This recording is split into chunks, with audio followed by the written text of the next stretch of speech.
Welcome Welcome to Shade and the City. I'm your girl, Treese. It's Nels. And today we are jumping into Married at First Sight, Season 16, Episode 12, Getting to the Crust of the Crusty. So, if you have not already, Shade Squad, please make sure that you've hit that like button. And that subscribe button. And y'all, let's get into it. I don't want to waste no time. I actually need to refill my glass. But let's get shady.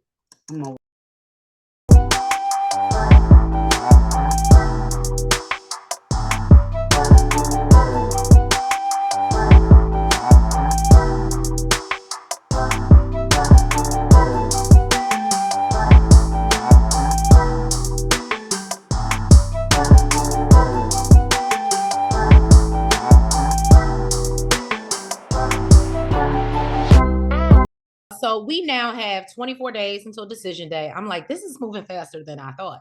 So now Nicole decides that she's going to invite her dad, Mark, along with her and Chris to a goat yoga session. And can I tell y'all, outside of, because I know they do poop while you're doing the yoga, and I feel weird about the pellets being around me and stuff but this is something I would totally be into. I know you definitely want to do it. My question is, are there any benefits? Yeah, it's supposed to be very soothing and relaxing. You know what? That's going to be our next girls' day. So we're going to do goat yoga. So are puppies. Why we can't do puppies? Puppies are soothing and relaxing. I don't know. Something I have to go look up the benefits of the goat. If that's the only thing, look, that's our next girls' night out. Let me tell you something. Goat yogaing. If that's the only benefits you can find, guess what? We can turn on some soothing and relaxing music. Then we ain't got to deal with no goat poop all over us. That's true. You know that Nicole and Mark and Chris are doing their goat yoga. And she said this is something that actually, helped better her relationship with her father. And she hopes that this will help her dad connect with Chris as well. We learned. I thought it was funny. She was like, of course my dad had to one-up me and become a whole yoga instructor. Right. And then taught her college rugby team. I said, like, what? I said, talk about overachieving. Mm-hmm. So Chris asked about Nicole growing up. And, Nicole tells her dad, you can be honest. And he tells the story of he and Nicole's mother divorcing when she was 4, but they remain basically like a unified front. Only the school was aware that they, I guess, had divorced. So basically they still did everything together and, or a blended family, I guess you'll say. Mm-hmm. So then as she got older and had to visit him and sleep on his couch, and basically she didn't want to be with him, she would ditch him the days that she was supposed to visit. And she became a teenager. That's what it sounds like. Yeah. And he says that she has grown a lot as a person. And then he's like, well, what is the biggest change that you've seen in Nicole? And he says, actually right now. And then she asked her dad if he's ever seen her so happy. And he admits she is happy, but he said she's never been content. And he loves seeing that. So then he tells Chris that he can call him dad.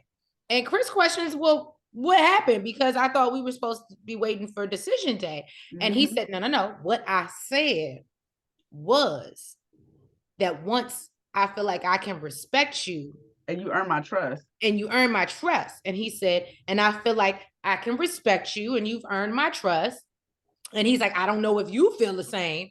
And I was like, but you better. Right, but you better. And he basically tells them that he likes where things are going, where they're at. And is happy for them and hopes that it keeps going that way. So I was like, okay, Mark. He's starting to let his guard down. He started off calling him and he making my daughter happy. So right. We good over here. Dr. Pepper, she sat down with Nicole and Chris and tells them they're going to talk about ways to elevate their relationship by building trust and exploring vulnerability.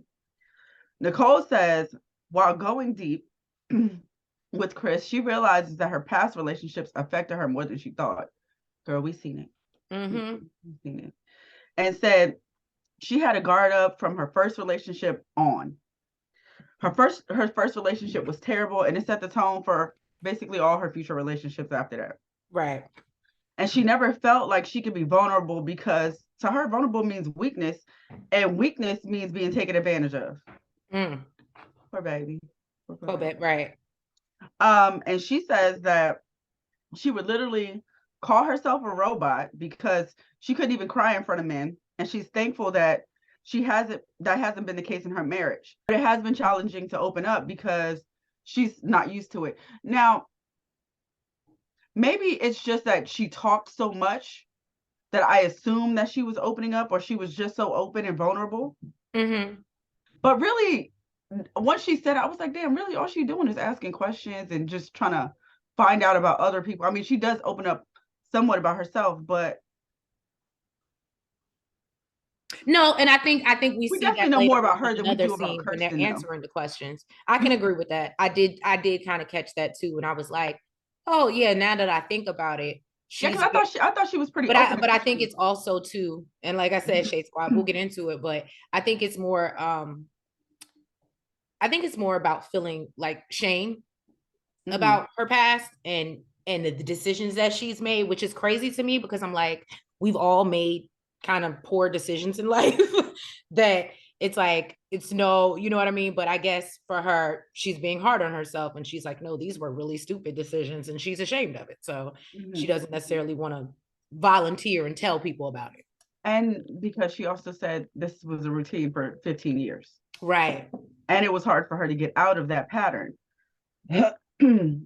And she said that she would kind of push respectful dudes kind of to the wayside. She wanted the toxic, no good for her, asshole type of dudes. So Chris, you wouldn't have stood a chance back then. Okay. And Chris says basically he's the complete opposite. He's always felt like it was important to be vulnerable, right, and not put up walls. Be who he is until the day he dies. And that's just how he's always been. He feels like it could have been a downfall in his past relationships, basically being too open, letting these, heifers trample and walk all over him. Right. That's exactly what I got. Was you were the nice guy, you were sweet, you were vulnerable, and just like he was out on that balcony. These girls is for the streets. You gotta be careful. Did you hear what I said? What? I said just like he was out on that balcony talking about the dogs, and Tree said she wouldn't have been with it. That's what he was giving in the past, and he given it probably. But he said basically he knew he's gonna stay true to himself because somebody one day would appreciate it. And Nicole is in the background like, me. I'm that girl. I'm that girl. Okay. Yeah. Basically, he's thankful for his wife because she liked that side of him. So Nicole and Chris are working out while they have. So basically, the Dr. Pepper and Pastor Cal made some questions for them to ask each other to go deep and get some deep answers, right? So Nicole and Chris, they're working out and they decide this is the best time to ask these questions. So Chris goes first, and the question was, moment in your life you felt the most shame was. And it was basically, we know about Nicole's burn on her arm. It was when the mom noticed the burn on her arm, and I think Nicole said that she asked about it, and I think Nicole said she hurt herself and picked at it until it became a circle. And she said her mom didn't believe her. She knew that she didn't believe her, but she also didn't press it. But basically, she'll know now. Obviously, her mother knows now. Yeah, she knows now, and she felt shame for it back then, and she feels shame about it right now. Now, Chris says for him, it was when he threw a party at, and I guess his mom was innocently baking brownies or something like that. And the police showed up at their house, and they was about to take his mama to jail because there was underage drinking going on. And he said that his mom forgave him pretty quickly, but he felt shame for it because, maybe she didn't know what was going on, or she was unaware, and it was all his fault. Now, yeah, that's what I got from it. Yeah, because I was like, what type? And the fact that she forgave him pretty quickly, I was like, you ain't had no black. Look, I thought where the story was going that that she was accidentally making some other type of brownies or something. Right. But he's talking about the police. I'm like, where are we going with this story? Now, Nicole asked him what's his biggest insecurity, and he says his past relationships, because in the past, whether he didn't understand, he felt like he wasn't a lovable person, or whether he wasn't worthy of love. And he really just didn't understand why nobody really wanted to stay with him. And Nicole, she hears this and she feels for her boo. She's like, but she She's like, I'm gonna understands. do my best to make sure that he never feels that way. Feels that, okay, not over here. She basically tells him that he was just loving the wrong girls. And that's what Trace basically said. He was loving the girls that was for the streets. So he asked her what worries her the most. I wouldn't say for the streets. What'd you say? I just think that. What you say, movers and shakers? What you said? No, I think that. No, you said something specific. No, I did, but I don't think they for the streets. I think that they just can't handle his level of emotion. Oh, I understand why you switching it, because I literally said that you said right, no. And I'm like, I wouldn't say I'm for the streets. You're like, that ain't me. I ain't for the streets. The next question he asked was, what worries her at this moment, and she says that she's worried that they're too happy. They're in this happy little bubble, and one day it's gonna pop and everything is gonna come crashing down. And says, a part of her brain is telling her that she doesn't even deserve to be happy, or she'll do something to ruin everything. And normally when she's really happy, everything is taken away from her. So, he wasn't able to comfort her in that situation. He was like, look, because he can't assure her that she ain't gonna show her as and he ain't gonna want to leave. But she keep on telling him. I felt her pain because I often feel that. Look, and she keep on telling him, like, it was given she don't give what's that one girl from last season? She don't give her that much, like, where like one day you gonna see. Oh, Miguel and Lindy. Yes, Miguel. Oh, Lindy. okay. Now that makes sense. Miguel and Lindy. Yeah, That's what I was talking about. She was crazy, her damn name. Eventually, I guess it showed because they are no longer together. Well, I told you I was doomed. Doomed. Actually, didn't you vote yes for them? Now I ain't even gonna go back to the tape. I ain't gonna call you out. Look, I ain't gonna be like Carlos and run a replay of last review. Hell no, I didn't. I told you I couldn't stand their relationship. I know they both said yes. Oh yeah, well you couldn't get past the Dungeons and Dragons, but go ahead. No, I couldn't get past the accept me for who the hell I am with all the bullshit I come with, and I ain't willing to change for shit. I ain't willing to grow and evolve.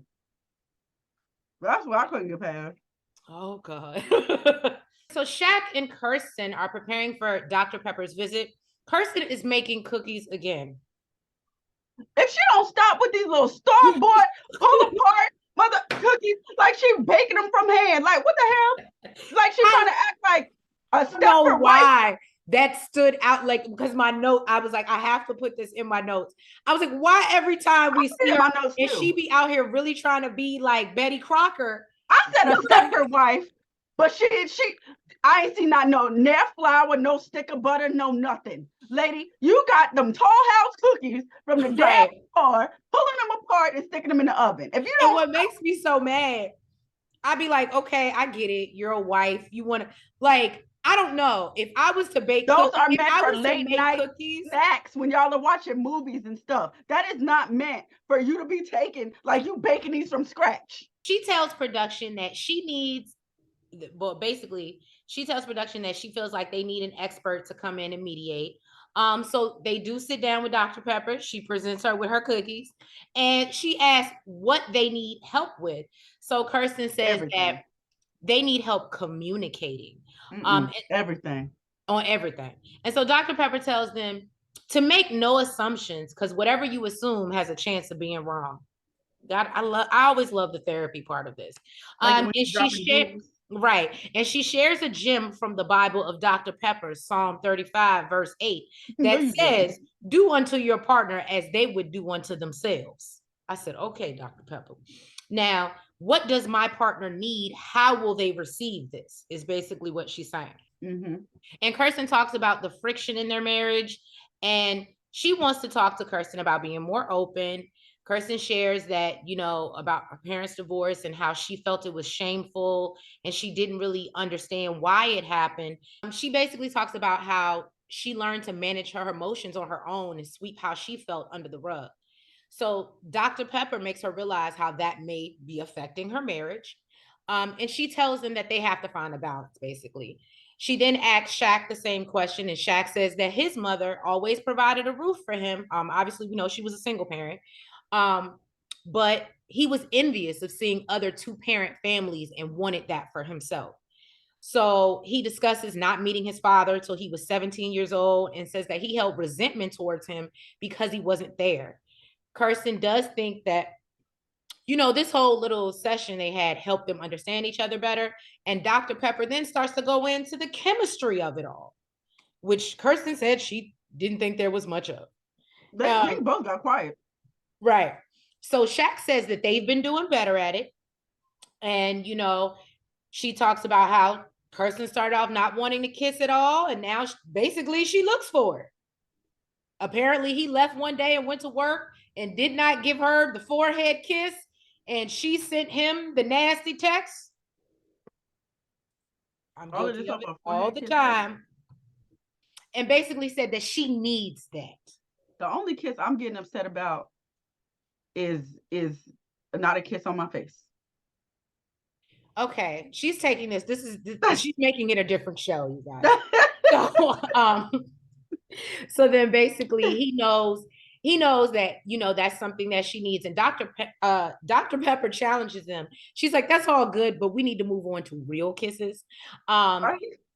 And Dr. Pepper stresses the importance of listening to how Kirsten feels, because it will eventually make her feel unwanted if he decides to pull back. And I think I said this last review. I think he was getting so fed up with how she was behaving before that he was. And Dr. Pepper recognizes that and says, if you're still hung up on what happened before, I need you to let that go. Mm-hmm. If you want your marriage to be successful, I need you to let that go. And so Shaq tells her he knows what he needs to do and he gonna fix it. He gonna fix the problem. And I said, okay, Shaq. Shaq and Kirsten are sitting down. It's super, super cute. She's asking him to sketch up a real estate logo for her. And Kirsten says that, she's been really successful. They were sitting down to the meal that she didn't prepare. Right. And actually, yeah, they were eating takeout, it looks like. Mm-hmm. So, and she wants something on her logo, with her logo to make her stand out.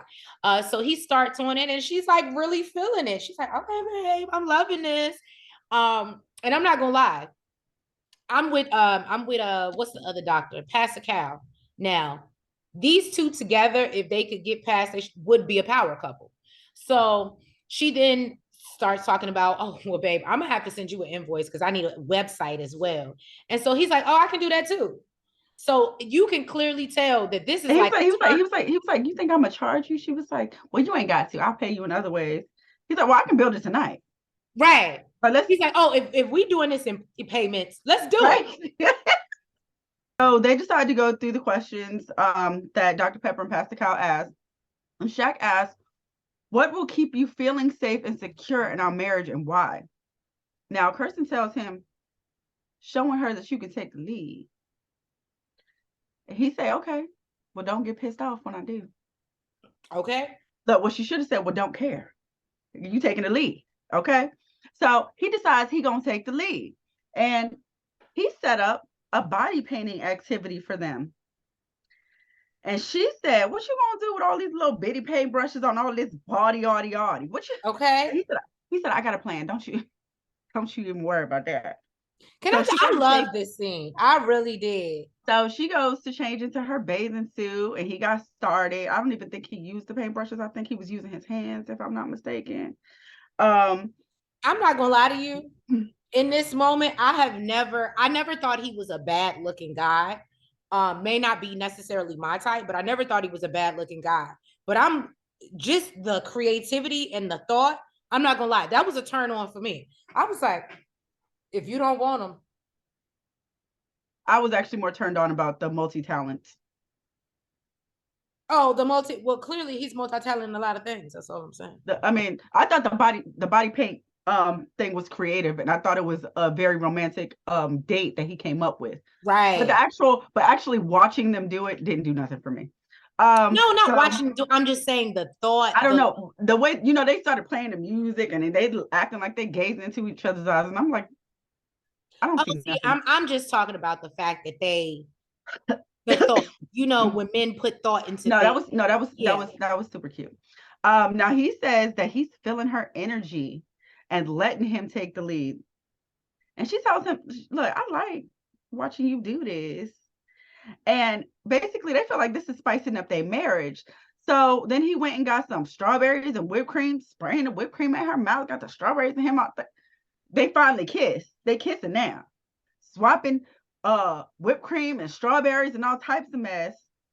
I don't know. That was kind of nasty to me. That was too much. So now they finally kissing. I'm loving it. I was loving it, y'all. I was like, yes, finally, some affection. You know what? And it looked like they finally consummated the marriage. But to me, it wasn't that hot and heavy. They're just, I don't know. They're like deacons or something. Not deacon and deaconess, no. Yes. That's what they give. Speaking of Eris says that he's anxious to speak with Dr. Pepper and discuss their issues. He feels like women usually solve the world's problems outside of Eve. I agree.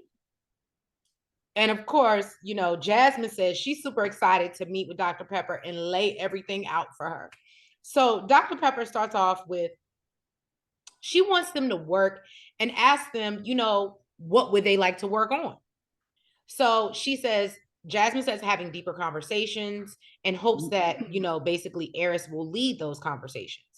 Now, she says that the attraction thing hurt her feelings and she wants to figure out how they can build a better emotional connection. Dr. Pepper asked her to share something about herself, and she says that, and y'all, this hit me. She talks about how mentoring these girls and teaching them to stick up for themselves, not let things go by the wayside, and she hasn't been doing that herself. So she talks about moving while she was young, losing her friends, feeling out of place, and kind of losing her confidence. And then obviously returning to Nashville made her find herself. And that took a while, you know, to get to the person that she is today. And she got to a place where she finally loves herself only to get somebody who's not feeling her. I said, well, damn. And basically feels like she's in this marriage alone. She questions whether she should say anything or does he even care? I said, po baby.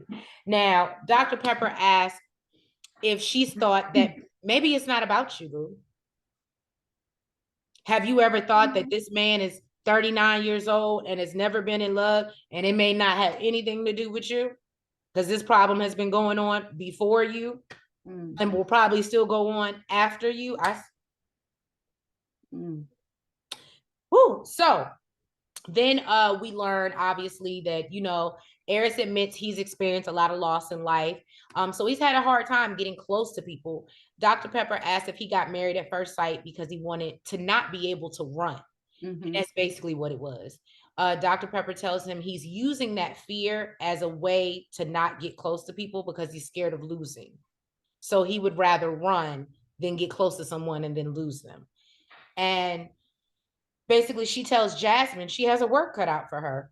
And Jasmine says she knows, you know, she wants to know these things because she had no clue. You know, she obviously knew about his dad and his uncle, but maybe didn't know he shared, you know, about his friend unaliving himself, and just some other very tragic things that I can only imagine somebody going through in one lifetime is a lot. So Jasmine talks about her family life and how she grew up super sheltered. I can see that. I think we all can see that. She says she's never seen her parents argue, and that's probably why she doesn't like confrontation and has issues communicating because she doesn't know how her parents work through their issues because they did that behind closed doors. And I'm not gonna lie to you, I was on the fence about that statement because I can admit my parents never really argued in front of me. And I think that that's a positive. However, when things really, really did go wrong, I was one of those kids like, what happened? Because we never saw any problems. So I do think, I don't know if it's a good thing or bad thing, because I feel like kids are supposed to be shielded from that. But at the same time, it does hinder you. And I can see how that hindered me as I got older in relationships and trying to deal with problems and confrontation because I never saw that. You just work through it. But I didn't know how, or nobody gave me the tools, I guess you could say. What? I was given a different set of tools. Okay, do you want to speak on your tools? Okay. So, so Dr. Pepper says they both have common issues of loss and pain and feel that they can actually help each other. And, she challenges Eris to not be a runner, because that's who he's always been, and tells them they need to go above what feels easy and dig deep. And I said, okay, let's see if they're going to do it. So we are at the cookie jar, okay? And Eris asked the first question. What will keep you safe and secure in this marriage? And Jasmine is drawing a blank. It's awkward silence. So he moved on to the next question. I feel like we knew all the questions before they got to everybody else. Mm-hmm. What she would want him to know about her upbringing. And she's like, I think I already told you everything. Yeah, she's like, I tackled that already. So the next question was,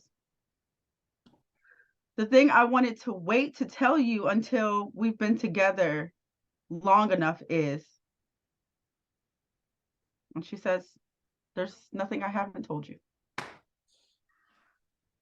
Now, okay, I'm going to play devil's advocate. In her defense, I do not agree with it, Shade Squad. I do think that she should have opened up. This was her opportunity. He gave her, the experts gave her what she was asking for based on what she said. And then she got here and she froze. And I can only think, and this is just my assumption, and you may agree or disagree. I'm probably going to disagree. I feel like maybe she's at a place, you know how I guess it's more like when a woman's fed up and it's like, now it's a little too late for it ain't nothing you can do about it. And it's like, even though they're trying, she's so mentally checked out. I'm just saying, that's my thoughts, because I was like, how do you sit on this couch? But this is the thing. It's a double-edged sword, because if you really feel that way, there's no coming back. The marriage is over. If you're really that mentally checked out, you need to leave this process, because that's what I was just about to say. Because like the song says, it ain't nothing you can do about it. Then if that's the case, that's what I was just about to say. Because if that's the case, then I would respect Dominique more. Because Dominique knew there ain't nothing that you can do about it. I'm gone. I'm out. What you're not about to do is sit up here in therapy with me. Tell me what needs to be done. I'm trying to do it with you, and you give me nothing. Absolutely. No, I'm gonna give you that. I'm just saying, I think that may be what it is, but it doesn't make it right. At the end of the day, y'all are both married. Y'all are both in this commitment, because he could have been mentally checked out a long time ago. Right. He really don't even like you. He could have been checked out a long time ago. And the fact that he's still trying, you can't help but give him nothing but respect. So no, I did gain a lot of respect for him. The fact that you actually like him and you're trying to connect with him, but you want to be mentally checked out in a marriage that you signed up for to a stranger. What the hell are you still here for then? Anyways, next question. What's the hardest thing you've had to forgive? She said, you know what, screw it, it's your turn.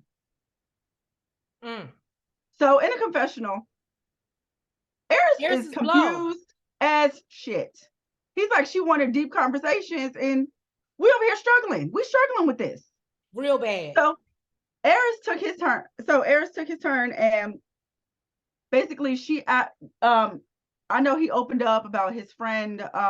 He dug a little bit deeper about his friend unaliving himself, and he felt like it was super selfish, and he held a grudge because, he just dug a little bit deeper into and that. I'm not gonna lie to you, what she could have done. I was super proud of him, because I was like, that's deep. That's super deep. To me, that's what she could have done when she was like, oh, we tackled that already. You could have dug deeper with that, just like he did. He already stated this, but he dug deeper. He was like, I held a grudge, at him for a very long time. You know, I saw his dad, who I thought was the strongest dude in the world, break down. And he was like, you know what? He finally got over it. And he came to a place where, you know, he forgave him. I didn't think that was hard. He already talked about the subject. So it's not like, you know, he really had to come up with anything. He just dug deeper into it. So she's still trying to think of an answer for the hardest thing that she had to forgive, and says nothing is coming to her. She's giving empty shell to me. At least Kirsten was able to answer the damn questions. Talking about you want to go deep and you ain't got nothing deep in your ass. And this goes back to, I think this goes back to the point that I made last review. Unfortunately, Eris, in a way, I'm not gonna fault him. Even if he thought she was the most attractive thing in the world, if she ain't got nothing to say, they ain't got no commonality. To me, let's forget the fact that he's not even attracted to her, right? Right. Because you can find somebody sexy as hell, but if you can't connect, or right, they're not attractive to you anymore. So the fact that he can't find either or, and he's still trying, I don't give a damn. I'm an advocate, because it wouldn't be me. Right. No, I'm not ever be me. I'm not gonna say I'm an advocate yet, but I feel where he's coming from. I'm telling you, it would never be me. I'm starting to see his point, because I wouldn't be able to get past that either. So he pulled another question. Oh, she got a quick answer for this one. What worries you the most at this moment? And she says, our marriage. I'd have been like, you know what, me too. I would have said me too. And here's my thing. I think she threw it out like, oh, our marriage, but the fact that you're not it's just you know what? But listen, you gave a quick answer, but you want to go deep. What about our marriage? What's worrying you right now? Right. Is it the fact that we can't go deep? Because I just tried to go deep with you. You finally gave me a goddamn answer, and it took you 2 seconds. I thought you wanted to go deep. Then Jasmine's mom, Everett, stops by because apparently he invited her. And he wants some advice on how to draw deep conversations out of Jasmine. So she asked him, you know, how things were going and how he felt about Duchess chewing up his damn shoe. Listen, Linda. Couldn't have been me. If I'm not mistaken, I'm pretty sure that was probably one of his very precious Jordans that he loved so much. So that would have been a problem. He says he was mad about it, but he quickly got over it. But he was like, you know what? I dealt with one. We can't deal with 4 dogs.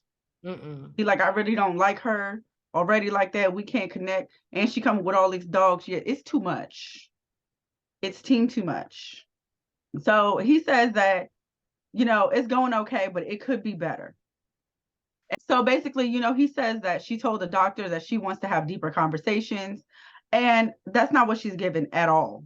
And he asked her, what do I need to do to pull things out of her? And she tells him most of the time when you feel like she's holding something back, she usually is. And she's used to helping everyone else and doesn't take herself into consideration. And she says that, you know, basically she explained to her, in order for someone to make her happy, she needs to figure out what makes her happy herself.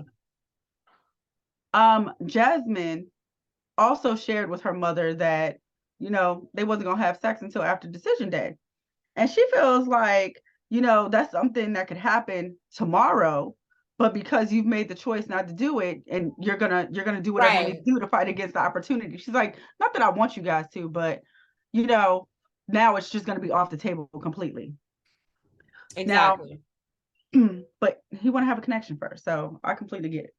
So he feels like, you know, he likes connections, and sometimes those come from, you know, shared interests, and he's trying to find out what they have in common. And in the confessional, she says that she loves the fact that Eris is open and communicating, so no one is unsure about how he feels, and that's what I love also. I'm not gonna lie about that. It might be hard to hear, but at least he's telling you. He's telling you. And she agrees that her daughter should go deeper. And, you know, she thinks that she should basically get out of her head, and she really wants this to work out because she likes Aries. You know, he's part of the family. And she wants them to work. They need to wake up every day and say, I wanted this marriage. I want this marriage. I want to be married. It's a lot of work, but I have I'm fighting for it. I intend on fighting for it. So, you know, I don't know. I feel like he's fighting. He's trying. I do think he's trying. He's fighting. And let me tell you something. I wouldn't even have that fight in me because there's so many reasons not to. Clint is talking to his friend David. He asks how Mrs. Webb is doing. And he responds that, she's still getting used to the last name, but says that they're in a good place, but he still wants to get deeper into the crust of who Gina is. So he tells him that, obviously they share that, we know he's a sailor. And so they're just open books. They just go, and I can relate. You don't have to ask me too much. Ask me one question, you're going to get a very loaded answer. So I get it. And it'd be stuff you ain't even asked for. I'm just telling. She'll take it to a whole nother subject. Right. So, basically he encourages Clint to just basically give Gina a little bit more time, and that she'll eventually open up to him. Now, they go to sit down with Dr. Pepper, and she talks about how far they've come since the honeymoon. Clint tells her they feel like they're in a good place. They're spending more time together.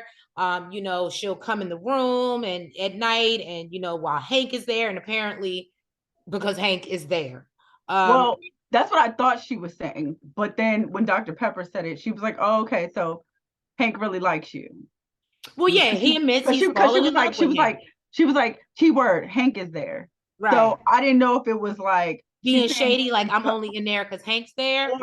Or she was saying Hank really likes him and he's spending more time with him than me. Right.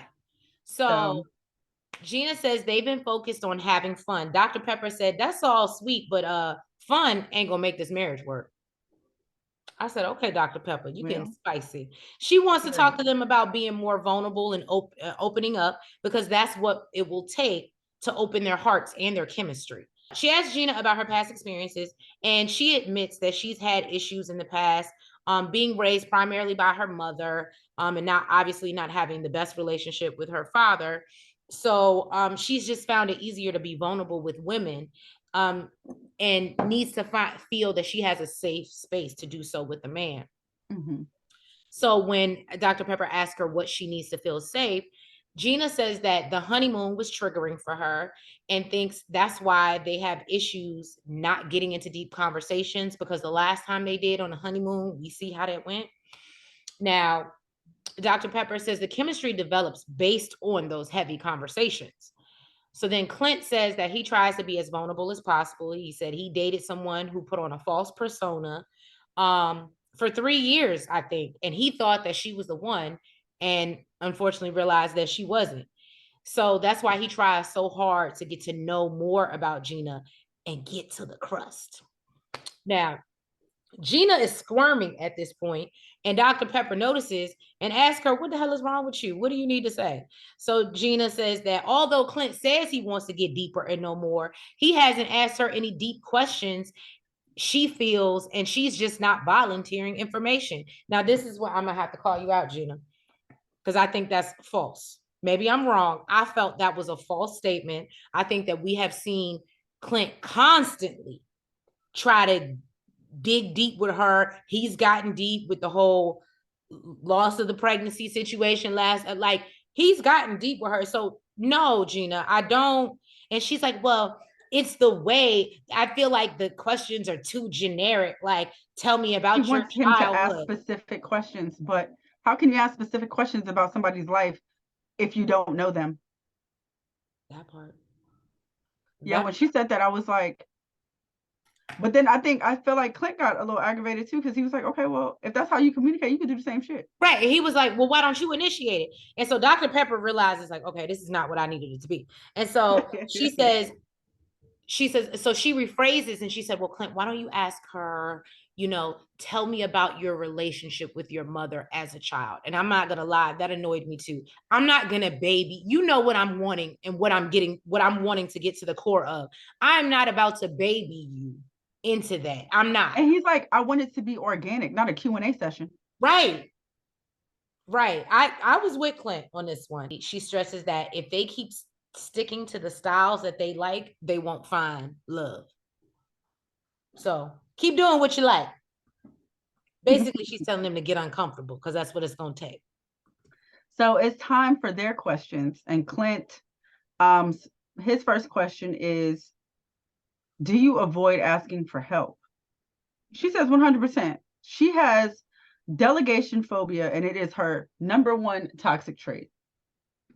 Basically, she goes into how she grew up with a single parent, and she was forced into independence at the age of 7, and she really felt like asking for help was a burden to whomever she was asking.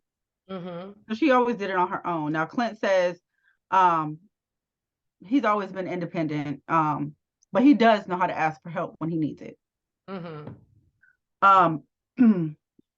He said the one thing that I need to let go from my childhood is, that was the question.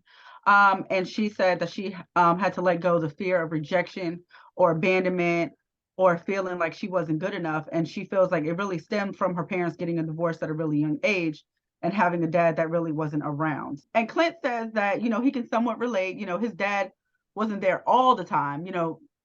He said he wasn't there most of the week because he was working so much. He said that his parents got married very young, and they didn't get a lot of family time because they had to sacrifice to, support the family. Basically, Gina says that she didn't realize that this was something that affected her until, she saw like all her friends with their dads. Right. Now, Clint says that he learned so much about her tonight and really why she is the boss that she is. So the next question was your biggest insecurity and why. For her, basically not doing a good enough job and financial security. Mm-hmm. Clint says he's more insecure about not fulfilling the things that he wants to fulfill in life. He's 40. He wants to have a family, kids, and he still has a lot to see. Right. Now, she asked, the thing I wanted to wait to tell you until we were together long enough. And he says, you know what? I don't know how to tell you this, but I legally changed Hank's last name. That was cute. That was cute. And yeah, y'all, that was pretty much it. That was our episode, 12 of Married at First Sight, season 16. If you have not already, please make sure that you hit that like button. You comment. You subscribe. And you hit the notification bell. And y'all, please make sure that you're following us on all of the platforms, the TikTok, the Twitter, the Facebook, the IG. I've taken off 2 weeks from live tweeting. I apologize, y'all. I'll be asleep. When I come home, we'll be having to record. I've been napping and I've been totally missing a lot, actually live tweeting, but I'm going to get back on my job. So yes, meet us over there on Twitter Wednesday night. I'll be there. I promise I'll be there. But anyway, thank you guys so much for your support. Let's keep glowing, growing, and we will catch you next week for another review of Married at First Sight. Have a good night.